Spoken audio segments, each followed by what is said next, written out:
நிலைமை மாறும். மாற்றமானது நிச்சயம் ஏற்படும்.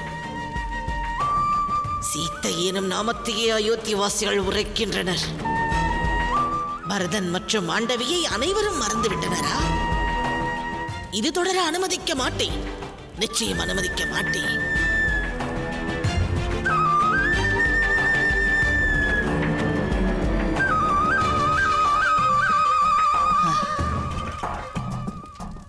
பணிகிறேன் குருதேவரே.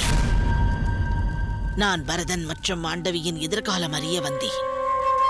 பரதன் அரசனாவான் அல்லவா? உன் பிதற்றலை நிறுத்து. தம் எதிர்காலம் பற்றி அறியவே இங்கு அனைவரும் வருவர்.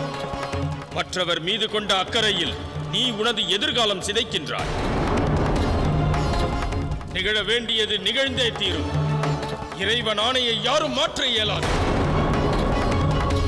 நீ உன்னுடைய எதிர்காலம் பற்றிய உண்மை அறிந்தால் மற்றவரை பற்றிய சிந்தனையை விட்டொழிப்பாய். புரிந்து கொள். என் எதிர்காலத்தில் விளையப் போவது யாது?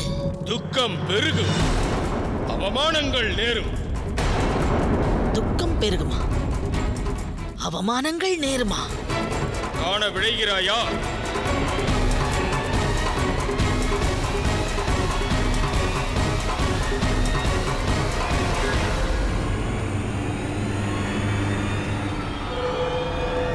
இதற்கான தருணம் நெருங்கிவிட்டது.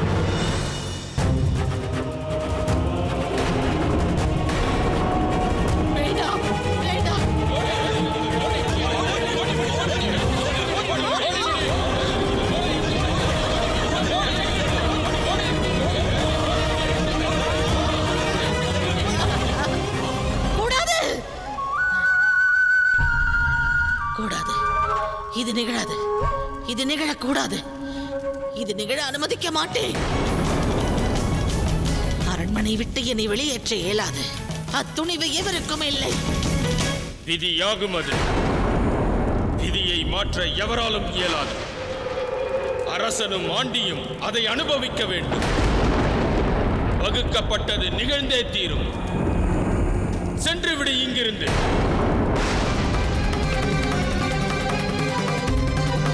இப்போது கண்ட காட்சி நாளை அயோத்தியில் உண்மையில் நிகழ வேண்டுமாயின் அந்த ராமன் அரசனாக வேண்டும்.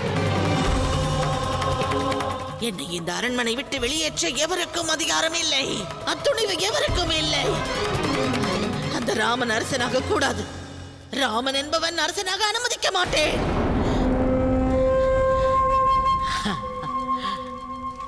அதுதான் சரி. அரசனாவான் எனது பரதன். அவன் மனைவி மாண்டவி, மாண்டவி அயோத்திக்கு மகாராணியாவாள். அதன் பிறகு நான் சகல மரியாதையோடு அந்த அரண்மனையில் வாழ்வேன். நான் மாற்றங்களை ஏற்படுத்தி காட்டுவேன். விதியை மாற்றுவேன்.